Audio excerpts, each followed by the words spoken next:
Bienvenue à tous.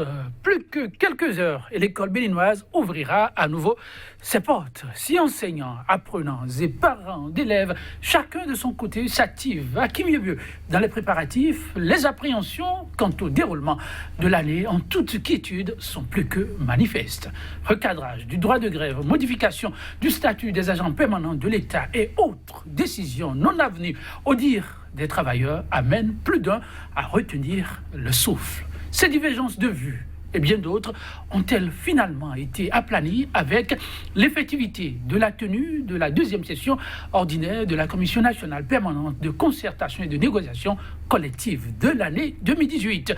Mesdames, Messieurs, 100% Bénin pour ce numéro-ci faudrait s'attarder sur la problématique, les éléments d'appréciation tout de suite et maintenant. Ce sera avec deux acteurs du système éducatif. Thème en débat, rentrée scolaire 2018-2019 au Bénin, des heures chaudes en perspective ou une année apaisée.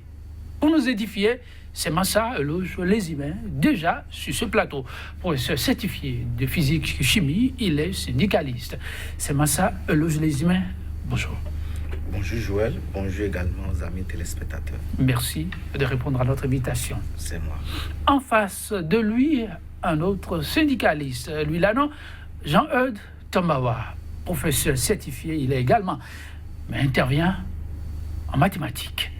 Jean-Eudes Tomawa, bonjour. Bonjour Joël. Merci aussi de répondre à notre invitation. C'est un plaisir. Le plaisir est partagé.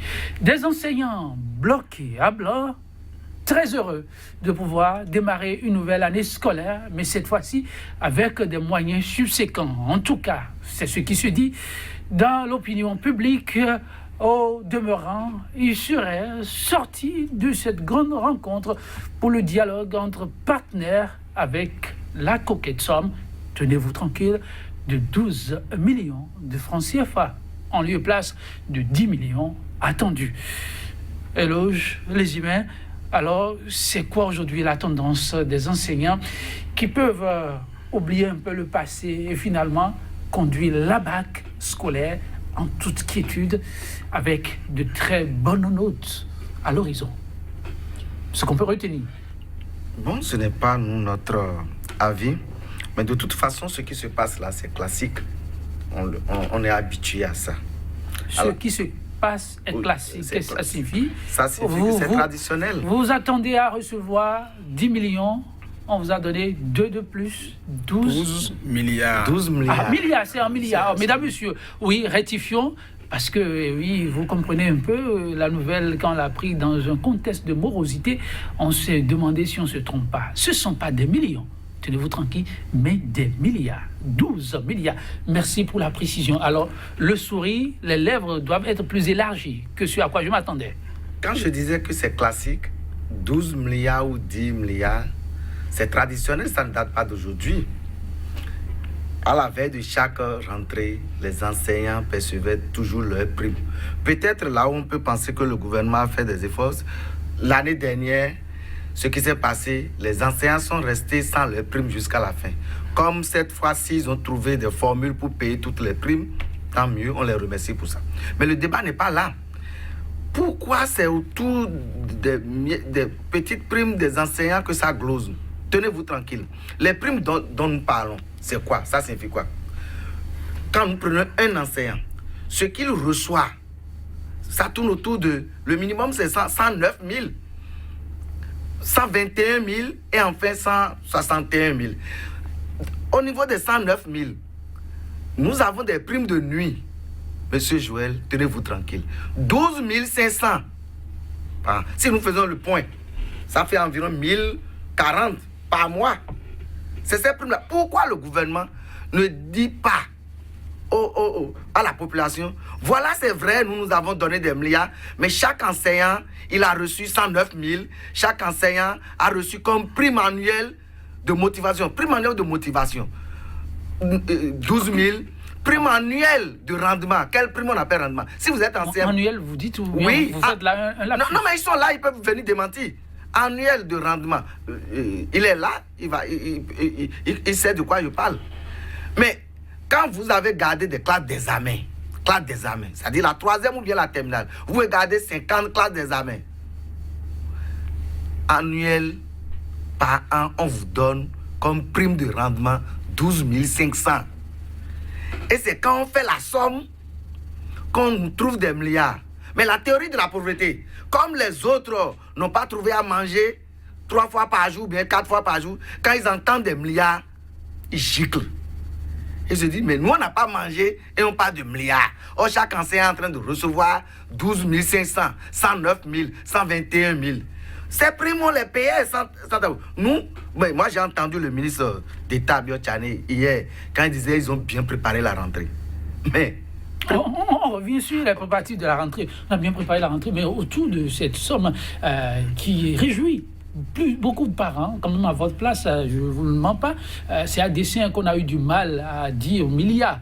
Parce que nous, on s'est dit peut-être qu'à un moment donné, les gens ont un peu exagéré sur les chiffres, mais vous-même, vous avez rectifié tout à l'heure, il ne s'agit pas de millions, mais il s'agit bien sûr de milliards. Mais votre vis-à-vis semble nous faire comprendre que le chiffre arrondi, c'est bien beau, mais la réalité n'est pas exactement ça.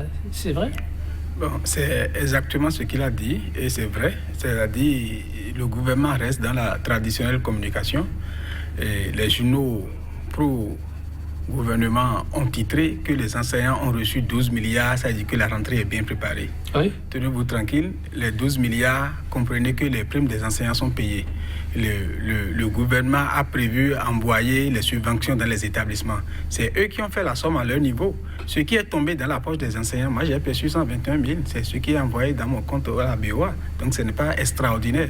C'est vrai que c'est déjà connu et que sur plusieurs années, ce que nous avons fait l'année écoulée, le gouvernement attend la rentrée prochaine, c'est-à-dire à 1 semaine, 2 semaines ou à 3 semaines de la rentrée au maximum, pour nous inviter à une journée de réflexion. Et c'est à cette journée de réflexion qu'on paye la prime de la journée de réflexion, ensuite la prime de nuit, la prime de gratification si tu as de classe d'examen, la prime de rendement si tu n'en as pas. Donc ces primes-là sommées, je crois 4 ou 5 primes sommées, ça fait 121 000 si tu as une classe d'examen et 109 000 si tu n'as pas de classe d'examen. Donc ce n'est pas l'extraordinaire. Donc il n'y a pas de l'innovation. Non, il n'y a pas eu de l'innovation. C'est que ce que nous devons dire tout de suite à la population, et tout le monde doit savoir, c'est que le gouvernement, ça c'est déjà des obligations. Donc, si les gens ne veulent plus, ou les journaux ne veulent plus que le gouvernement s'occupe de l'éducation, qu'ils disent à la population. Et rien n'est fait maintenant pour préparer la rentrée. Ce que j'ai fait l'année écoulée, si tu me payes ça la veille d'une autre rentrée, si tu dis que tu prépares la rentrée, c'était tant mieux. Donc, tout ce qui a été fait là, ça a été ce que le gouvernement est supposé devoir. Devoir, c'est fait. Oui, c'est ça ce qui est fait. C'est l'année passée. La prime de gratification parce que j'ai cadré de classe d'examen, c'est pas parce que j'ai commencé cette rentrée, non. C'est ce que j'ai fait l'année écoulée. Et c'est toute une année qu'on nous donne 109 000, que les gens gardent ça sur leur tête, sinon les gens vont croire que c'est par mois ou bien c'est par jour qu'on nous donne ça. Ailleurs, il y a des secteurs où les gens prennent plus gros que ça, des grosses primes, mais ce n'est jamais médiatisé. C'est vrai que nous avons besoin des enseignants parce qu'il y a des écoles un peu partout. Et il faut aussi assez d'enseignants pour encadrer les enfants. En conséquence, quand on multiplie par le nombre que nous sommes, le gouvernement annonce des milliards au lieu de dire que j'ai fait maintenant la part belle, comme ce qui est fait aux magistrats, comme ce qui est fait à d'autres secteurs aussi, ou aux militaires aussi, pour dire... Il y a encore de pas belle aux magistrats aujourd'hui. Oui. Il paraît qu'on a revu les choses. Bon, ça c'est un autre débat. Oui, les images, je reviens à la question de la préparation. De la rentrée. Proprement dite, voilà. Parce que c'est là tout le nœud. Bon, on se disait quand même qu'avec ce montant, c'est un acquis, mais vous semblez dire qu'il y a encore quelques réglages à faire. C'est quoi la situation? Tout à fait. C'est déjà bien qu'on paye les dettes et on pense qu'en payant les dettes, l'année est déjà bien, la rentrée est déjà bien préparée et on estime que l'année serait apaisée. Mais de toute façon, on attend de voir. Parce que, regardez, nous avons quitté une crise où le gouvernement a défalqué abusivement les travailleurs. Il a fait des retenues sur salaire. Et au lieu de réfléchir pour voir en quelle mesure il pourrait payer ce qu'il a retenu sur le salaire des enseignants, il ne le fait pas. Le gouvernement... Ce débat est encore d'actualité? Oui, mais pourquoi? L'autorité a été claire, ça c'est fini, non, ça s'est dépassé. Ça ne peut pas être fini. Pourquoi? C'est ça, préparer une rentrée. Parce que, vous avez vu, pour sauver l'année scolaire, les enseignants, ils ont utilisé leur congé, leur mois de congé, pour pour travailler, pour sauver l'année scolaire. Le gouvernement, on pensait qu'un gouvernement qui veut d'une année apaisée, il pourrait nous dire, ok, les enseignants, vous avez fait tout ça, moi je vais vous payer votre mois de campagne, c'est connu. Le gouvernement a réquisitionné les enseignants. Et il ne parle même pas, et il paye les dettes, ce que nous avons fait, les primes qu'il devait aux enseignants, et il dit qu'il a déjà préparé la rentrée. Le gouvernement, les enseignants, ceux qui sont là, ils n'ont pas vu leur reclassement. Les enseignants attendaient leur reclassement pour être situés, pour savoir, voilà ce qu'on a fait, voilà ce que j'attends, dans quel délai. Ils ne le font pas. Les gens sont sur le même salaire depuis 10 ans. Les professeurs certifiés de sciences physique, j'en fais partie, de mathématiques, de philosophie, etc., sont sur le même salaire. Un salaire de cache-misère, B1, 121 000 environ par mois, dans ce Cotonou-là et ailleurs. Et le gouvernement, au lieu d'apaiser les enseignants pour dire, voilà ces problèmes qu'on avait laissés derrière nous, voilà ce que moi je pense par rapport à ces problèmes. Le gouvernement qui a retenu, par endroit, 178 000 sur salaire des gens, donne dans 6 arrêtés, 28 000 francs environ, calculez vous-même par an. Il retient près de 100 000 francs sur le salaire des enseignants par mois. Et dans 6 arrêtés, il donne 28 000 francs par an. Et il estime c'est-à-dire qu'il a répondu favorable aux exigences des enseignants. Et il estime que l'année serait apaisée. Mais nous connaissons tout ça. Attendez un instant avant d'évoluer. Oui, mais la rencontre qui a eu lieu, ce fameux dialogue, ça aboutit finalement à quoi? Quelle rencontre? Vous parlez de ce qui a eu lieu hier là. Oui. C'est de ça. C'est une fuite en avant. Mais vous ne comprenez pas les choses. C'est une fuite. Oui, mais nous, on suit. Non, et quand, à la sortie de cette rencontre, on a constaté que vos responsables avaient tous le sujet aux lèvres. On a suivi un peu la réaction des uns et des autres. C'est vrai. Alors que sur le plateau, maintenant, on entend ce qu'on entend là, on s'interroge. C'est vrai. Lorsque les représentants des centrales étaient là-bas, ceux qui doivent dire ce qu'ils veulent, on dit ce qu'ils veulent. Non. Non, c'est une fuite en avant. Non, attention. Ne dites pas aux populations qui veulent savoir, aux parents d'élèves. C'est ça, nous expliquons. C'est ça. Entièrement dans le fruit. Monsieur Joël, c'est ça, j'explique. Je dis, c'est une fuite en avant. Une crise est terminée. Nous avons conduit l'année jusqu'à terme. Et le gouvernement attend à 1 semaine ou à 3 jours de la rentrée là. Et on nous dit... On nous dit qu'il y a concertation. Et dans la concertation, regardez, il y a eu j'ai suivi le point bref à la télé, j'ai appelé d'autres personnes, j'ai entendu davantage. Je me suis dit, peut-être que toutes les choses ne sont pas dites. Ce que nous avons entendu là, c'est quand même bizarre. Hein? C'est pour dire quoi? On vous conduit doucement pour dire, commencez, nous sommes en train de faire, dès que la rentrée commence, on oublie tout. On oublie tout et on s'occupe à autre chose. Nous, on se demande même si on a un ministre de l'éducation ici. C'est-à-dire un ministre chargé des enseignements secondaires au moins. Je laisse celui du primaire. Je me pose la question, parce que chaque mercredi, je me pose la question, qu'est-ce qu'ils vont faire au conseil des ministres? Quel problème il amène? Pour que chaque jour on en a, ou que chaque jour aucun problème n'est résolu. Quel problème il amène? De quoi ils vont parler là-bas? Je me pose la question. Si c'est de l'éducation, ou bien c'est autre chose, ils disent autre chose. Je crois que c'est autre chose. Parce que les problèmes de l'école n'ont pas bougé. Malgré ce qu'on doit faire sur les rues. Sérieux et conséquent avec ce que vous dites. Ces réformes annoncées, on a suivi le ministre de tutelle pour prendre le cas spécifique. Assez de réformes annoncées, assez de piliers posés pour permettre à ce un seul exemple. Monsieur Joël, attendez, oui. C'est dit, nous aussi, nous avons suivi le ministre. À un moment donné, il faut en rire. C'est-à-dire quoi? On parle comme si le secteur, à peu près, on maîtrise le secteur. C'est-à-dire, c'est managérial. On vient, on dit des choses. C'est pas ça, l'éducation. Un exemple précis pour aider le ministre. Allez-y. Tout de suite, quelles mesures le ministre peut prendre pour sauver la pénurie d'enseignants?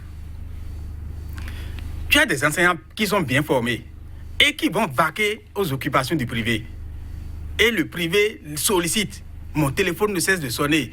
S'il te plaît, viens nous prendre une classe. Il dit, je ne veux pas faire. Qu'est-ce que le ministre doit faire tout de suite?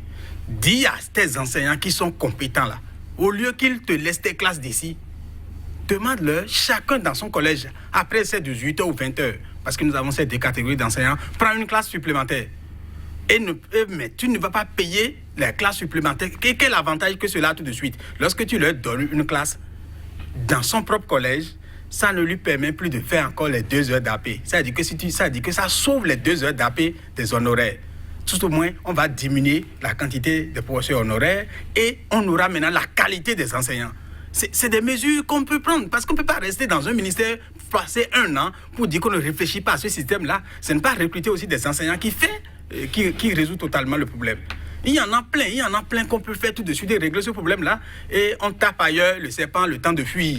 On voit le serpent, mais on tape ailleurs le serpent le temps de fuir. Et ça ne règle pas le problème. Oui, les humains, oui. Le problème sonne encore entier. Mais malheureusement, c'est le cas. Parce que vous savez, même le 5 octobre prochain maintenant, il y aura la journée mondiale de l'enseignant. Oui. Vous connaissez le thème.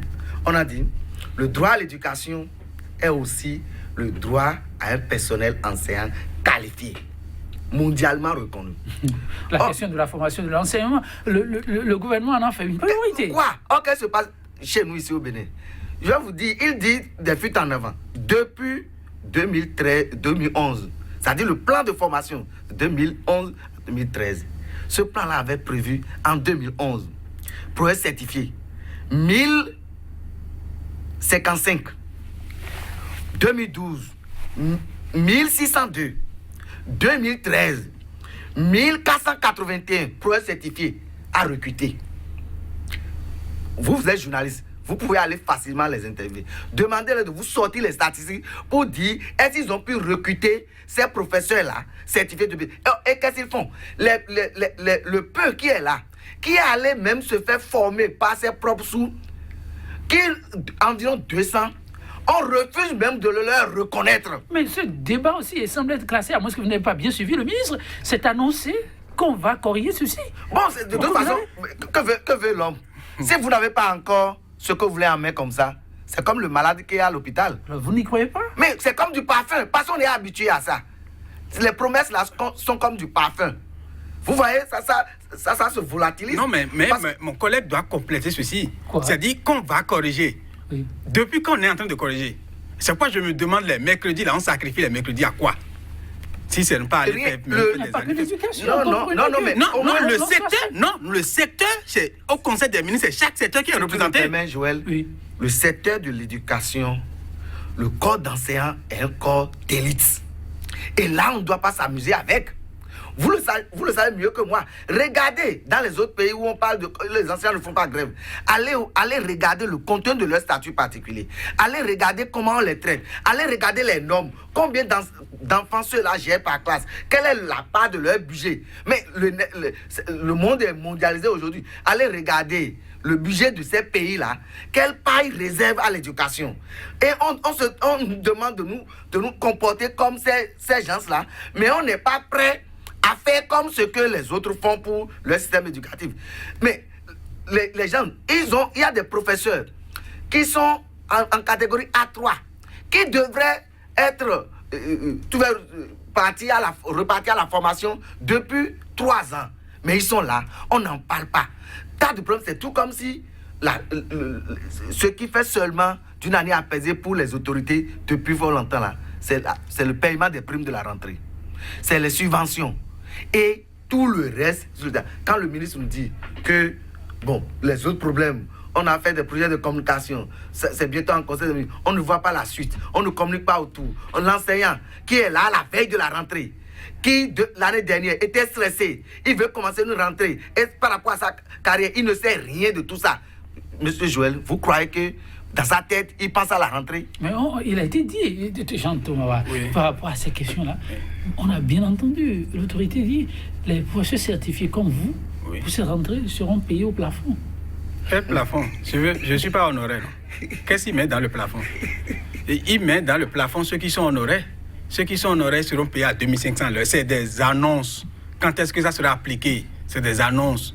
On aurait pu dire, on a déjà pris l'arrêté qui, c'est-à-dire régularise la chose ou qui fait appliquer déjà la chose. C'est ce qu'on aurait dit à ce conseil de dialogue social. C'est ce qu'on aurait pu dire à la population, que nous avons déjà pris l'arrêté, que l'arrêté sera pris. C'est bon que tout soit fait dans le futur. Nous savons que la priorité tout de suite pour ce gouvernement-là, ce n'est pas encore l'éducation. Parce que, vous savez, vous élisez un président, c'est vrai, il a les avantages du pouvoir, lui il en bénéficie, ses proches en bénéficient, mais la population qu'il a élue ne bénéficie pas de ça. Qu'est-ce qu'il peut faire pour que la population en bénéficie? Trouve-leur au moins des bonnes conditions pour que leurs enfants aillent à l'école. C'est ça qui se fait actuellement, non? Quelles conditions? C'est-à-dire pour qu'on ne commence pas à crier encore que ça ne va pas ou qu'on forme les enfants au rabais? C'est la population qui souffre parce que ceux-là ont les moyens pour faire évoluer les enfants ailleurs. C'est ce que je dis. Mais vous voyez, on dit le palais de la République, là, ce que nous appelons la présidence, là, quelle priorité il a pour que cette maison soit en chantier? Je me pose la question. Mais nous n'avons pas assez, mais le peu de l'argent que là, mais si vous demandez ce budget-là, c'est des milliards. Mais le budget qui réfectionne la présidence, là, je passe, on monte clôture, on met des grillages ici, on met des fers par ici, c'est heureux. Mais c'est quand on finit de faire le minimum, là, qu'on pense à ça. Sinon, l'ancien même bâtiment, même vaut encore parler de République ici, parler de présidence ici. Pourquoi? Parce qu'il faut regarder ce que le minimum que les gens gagnent dans le pays. C'est ça, il faut regarder. C'est pas parce que nous sommes là, puis on a le goût de l'esthétique, qu'il faut envoyer tout l'argent dans l'esthétique. Nous n'avons pas fait le pouvoir des riches au Bénin. C'est là le problème. Le pouvoir, là, n'est pas pour les riches. Il faut regarder la population. Qu'est-ce qu'il tout de suite impacte la population? La santé, l'éducation. C'est les deux choses. Tout de suite. Après, il faut leur envoyer l'électricité et l'eau. Si vous ne nous demandez pas trop, Jean-Thomas Roy, il est de notoriété publique que, oui, celui qui doit faire la conception, bâtir, a besoin d'être dans un cadre plus ou moins acceptable. Sinon, la réflexion est hypothétique. C'est vous-même qui l'enseignez. Ce que je fais au collège, là, tu sais dans quelles conditions je reste pour enseigner? Ce que je fais au collège, là, donc nous qui enseignons, n'avons pas besoin de bonnes conditions. Et c'est celui qui... Pour pouvoir penser à ces conditions, il faut que ceux qui font la conception... Il faut rénover le palais de la présidence de la République. On comprend que vous auriez souhaité qu'on oriente les choses autrement.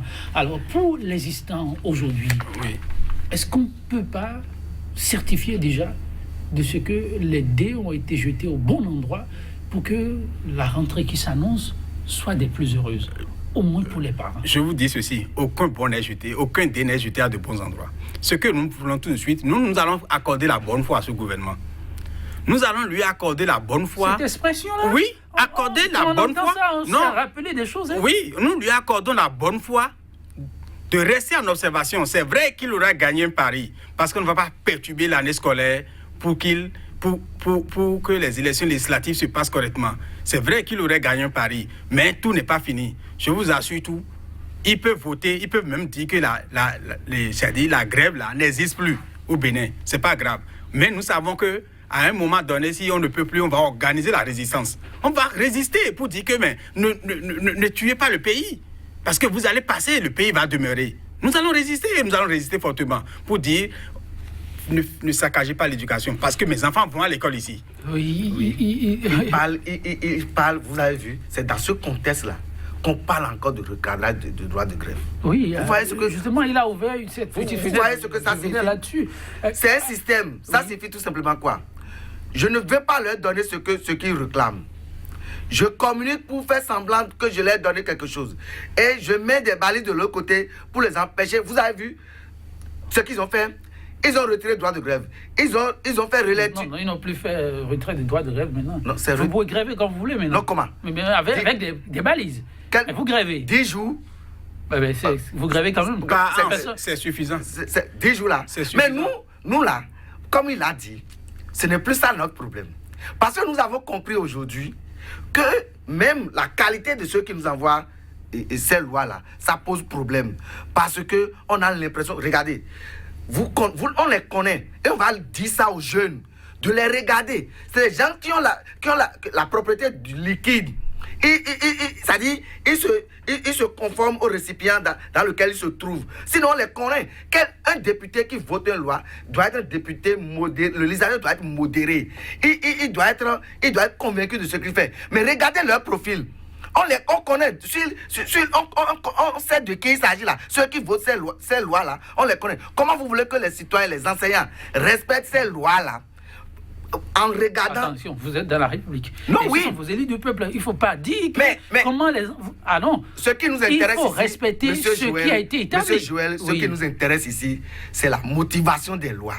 et la qualité de ceux qui les votent. Quand nous La regardons... motivation vous pose problème? Oui, la motivation nous pose problème. Parce que nous, on a l'impression que les motivations de ces lois-là, c'est comme des querelles de personnes. C'est les règlements de compte. Nous avons vu. Et ça crée même un problème dans notre pays. Ça crée un problème de stabilité. Parce que vous avez vu le cas de Bernard Mentor. Mais là, on m'a dit que le droit aussi, c'est une science. Comment se fait-il que d'autres arrachent aujourd'hui et d'autres viendront demain remettre? Tout ça là, ça va passer bientôt. Et on va voir. Parce que, regardez, les députés, c'est-à-dire, vous les connaissez, tantôt, on supporte quelque chose aujourd'hui et demain on supporte autre chose et on vote les lois. Nous, on a compris aujourd'hui, les jeunes doivent le savoir, que ces gens-là, ils sont à l'Assemblée, ils sont plus de vendeurs de lois que ceux qui doivent légiférer pour l'avenir et pour le bonheur de la population. Sinon, comment se fait-il? Ne parlez pas de vendeurs de lois. Non, mais...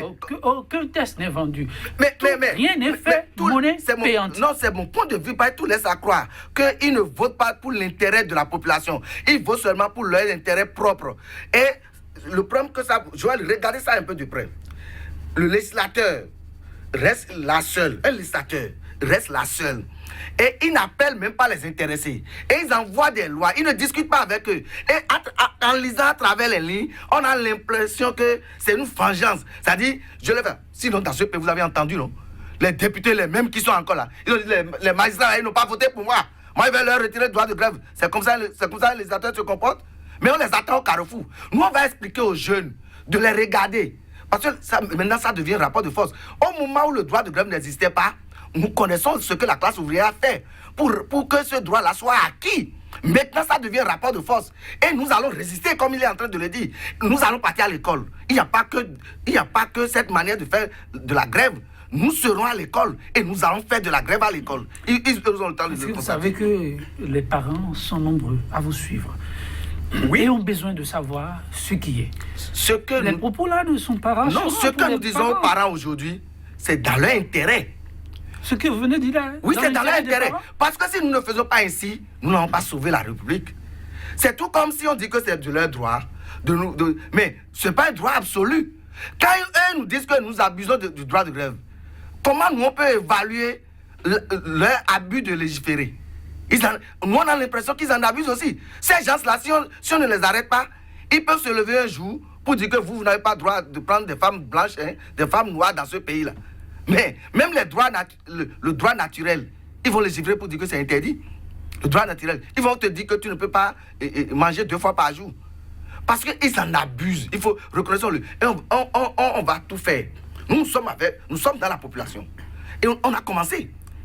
Il n'y a pas que la grève. On va les faire partir. Et maintenant, les enseignants aussi peuvent aller à l'Assemblée et légiférer. Mais tout ça... Ah oui, mais... Vous voulez transformer la République en autre chose. Là. Non, la sagesse, il paraît que c'est la chose la mieux partagée avec les enseignants que vous êtes. Et aujourd'hui, il est question de l'avenir des enfants.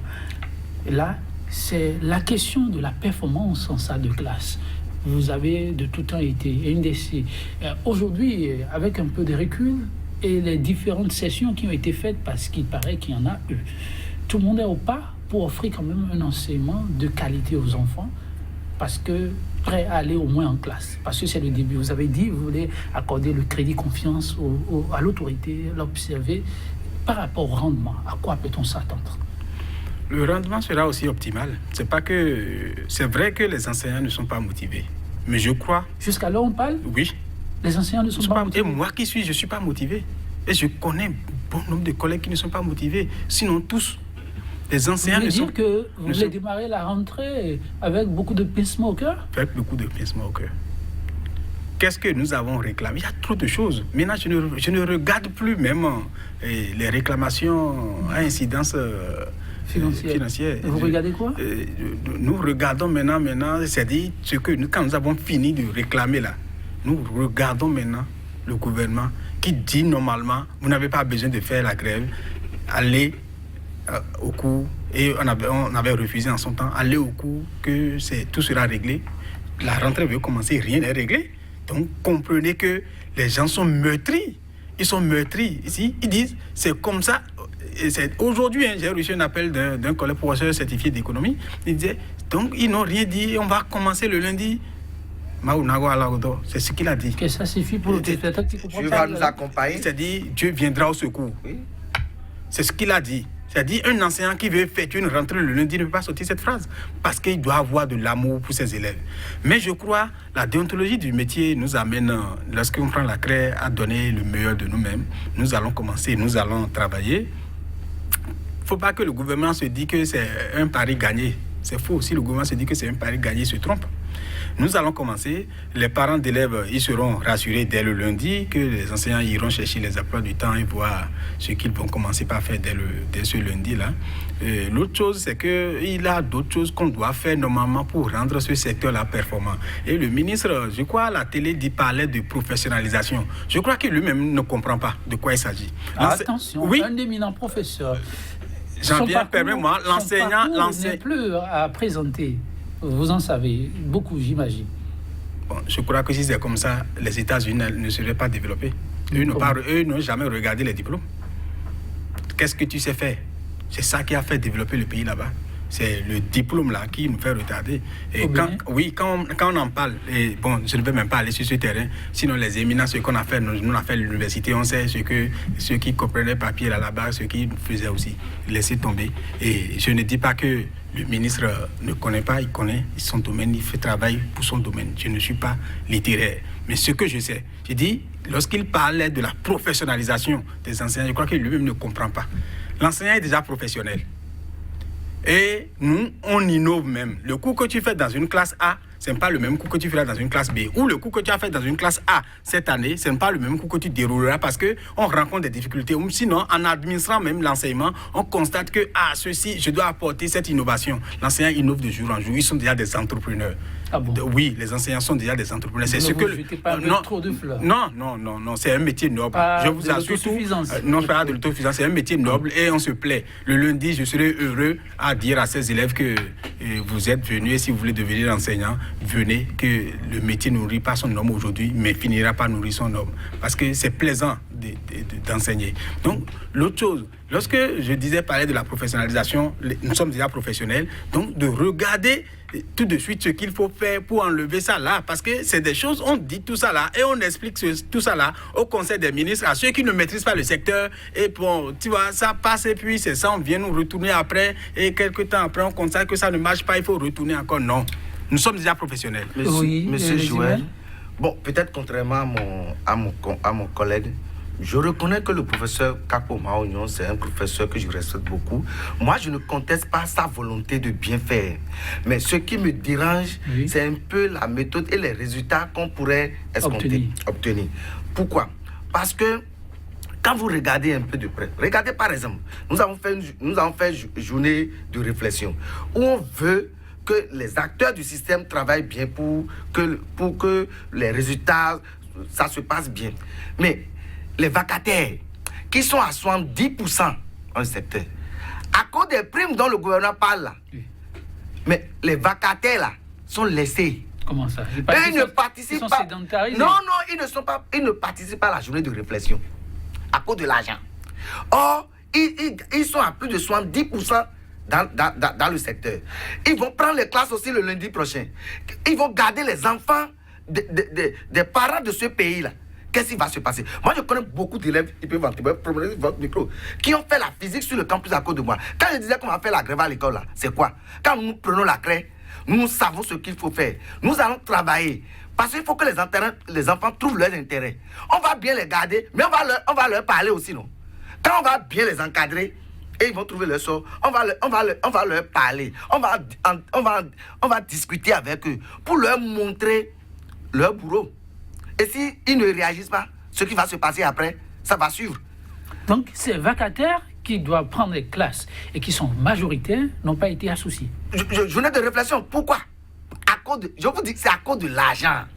Parce qu'on estime que s'ils venaient là, les 109 000 ou bien les 121 000 francs qu'on va apprendre là, eux-mêmes ils vont prendre encore. Il faut regarder dans la mamite, il n'y a pas beaucoup. Mais alors, qu'est-ce qu'on fait alors? Si moi je suis dans une classe, ou par exemple le collègue qui devrait faire le français, parce que c'est un problème systémique.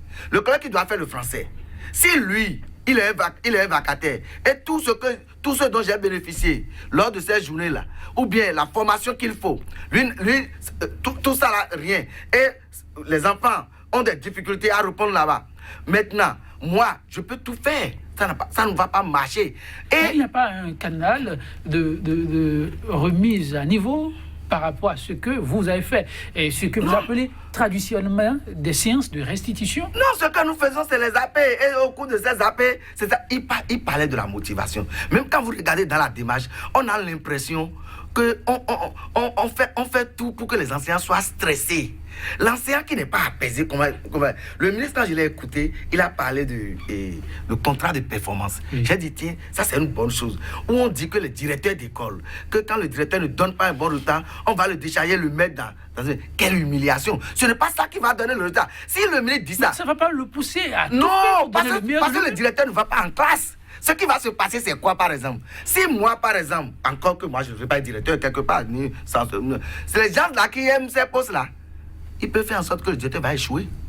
Si le directeur échoue, qui a échoué? Ça va être encore... Oui, mais j'ai l'impression que... parce qu'un ministre ne peut pas tout faire. Moi, ce que je comprends souvent, c'est les cadres qui devraient éclairer le ministre à cause de la misère dans notre pays.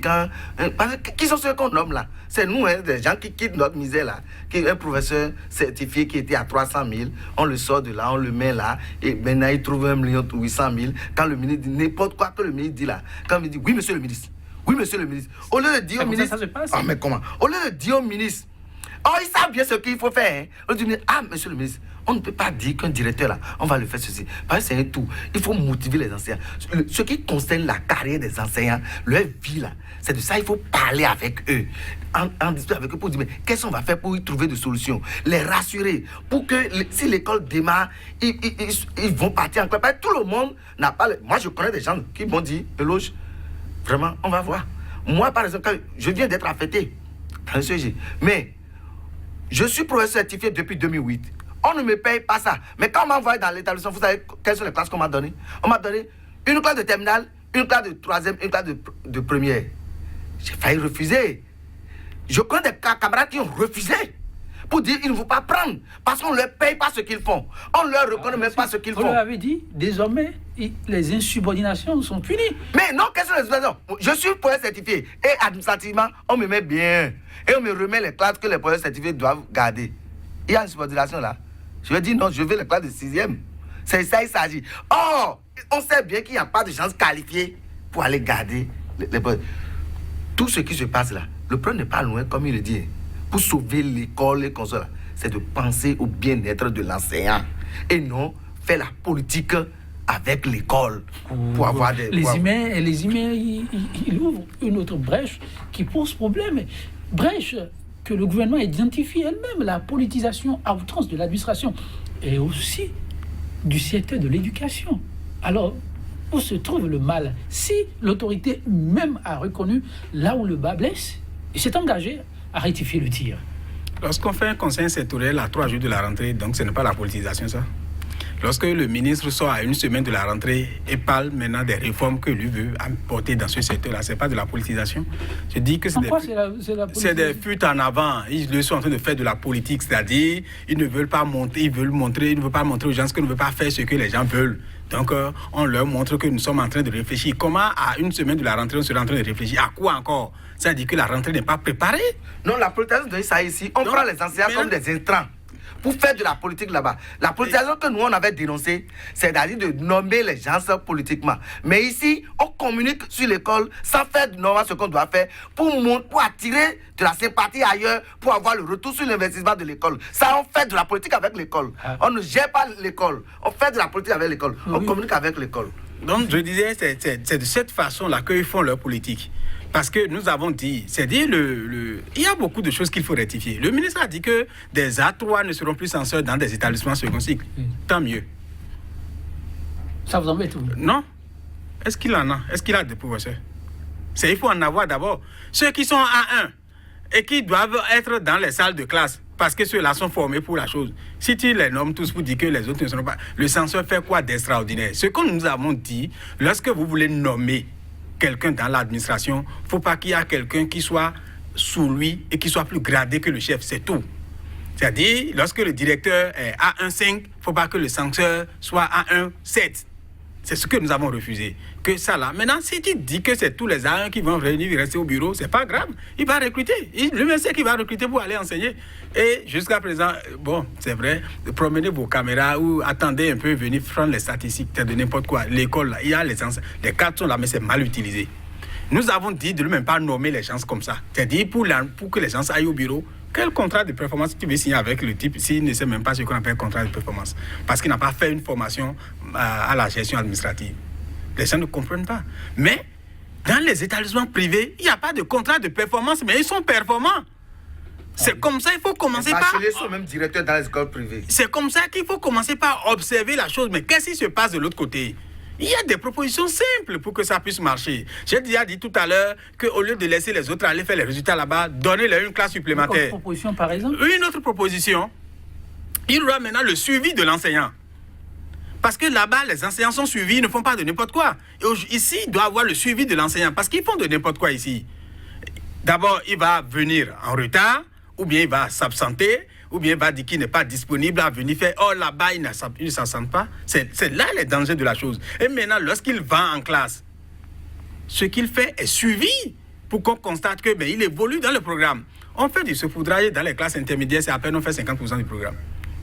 Chaque année, c'est comme ça. C'est à peine on fait 50% du programme. Ces indicateurs-là ne permettent pas à l'école d'être performante. L'autre chose qui est le grand goulot d'étranglement, c'est la gestion du flux des élèves. Un élève fait un seul échec aujourd'hui. Même des directeurs d'école publique, et les enfants échouent et puis on les met dans une classe supérieure, son propre enfant, et puis on le met dans une classe supérieure dans un autre sujet. C'est grave. Toi-même, en tant que représentant de l'État, tu signes un acte administratif et après, tu envoies la personne en classe supérieure, mais au moins tu as signé que la personne redouble ici. Donc la gestion du flux des élèves, nous avons proposé aux gens ce qu'il faut faire pour que ça là soit réglé. Les élèves qui échouent dans une classe A commencent une classe supérieure et ailleurs. Sur ces points aussi, vous avez l'impression de n'avoir pas été entendu. C'est vrai. Nous avons dit il faut tout de suite un système informatisé. Le DOB n'a même pas, même le DEC n'a même plus besoin de demander au chef d'établissement envoyer ma police. Ceux qui passent systématiquement les connaissent. Seulement c'est ceux qui ont quitté l'étranger pour venir s'inscrire qu'on connaît. Les autres qui ne passent pas, tu peux aller commencer une autre classe. Ton nom ne va pas là-bas. L'année scolaire 2018-2019, c'est bientôt terminé pour le plateau. Oui, les emails. Dans le système, il y a effectivement, comme il le dit, il y a certains collègues qui ne respectent pas effectivement la déontologie qu'on sort. Il y a des brebis partout.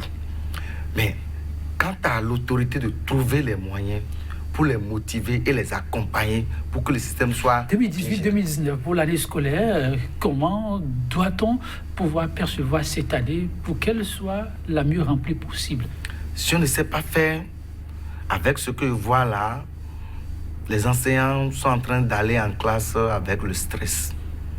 Et il faut qu'on fasse tout pour que la température baisse, pour que les enseignants soient rassurés qu'ils sont en train d'aller pour faire leur métier, ce qu'ils ont appris à faire. Sinon, on va encore constater les mêmes choses à la fin de l'année prochaine, même s'il n'y a pas grève. Oui, Jean Tomawa, ça va être aussi pour conclure. Oui, comme le gouvernement estime que c'est à cause de la grève que les résultats ne sont pas performants, cette année, je vais souhaiter qu'il n'y ait pas la grève pour que, sinon les 10 jours de grève nous suffisent. Ce qu'ils ont donné là, ils ne savent pas que ça nous suffit, les 10 jours là nous suffisent. Nous savons à quel moment il faut déclencher chaque 2 jours de grève, mais nous n'allons pas faire cela. Nous accordons la bonne foi et puis l'année va finir et le gouvernement va constater, on va faire les constats ensemble. Ce n'est pas forcément la grève qui baisse les résultats. L'autre chose, ce que le ministre va proposer au chef et tout de suite, c'est rendre ce corps d'élite-là un corps particulier. C'est tout. Et dire aux gens que si vous voulez ce traitement-là, allez dans les écoles normales, devenez enseignant. C'est tout. Et l'école sera performante. Merci Jean-Eudes Tomawa. Merci à vous également. Les humains, mesdames, messieurs, ce fut un plaisir de vous avoir tenu compagnie. 100% Bénin, on s'en arrête là. La rentrée scolaire 2018-2019 apaisée ou toujours de l'étincelle dans l'air. Vous avez suivi des acteurs du système. On ne peut que souhaiter bon vent à tous. Je vous fausse compagnie sur cette citation de l'écrivain, poète et philosophe français Paul Valéry. Hommage aux enseignants. Les maîtres sont, dit-il, ceux qui nous montrent ce qui est possible dans l'ordre de l'impossible. Et ça, il faut être enseignant pour savoir le faire. Hommage à eux. Donc à tous, une excellente année scolaire et que le meilleur l'emporte. Merci pour l'attention. À très bientôt.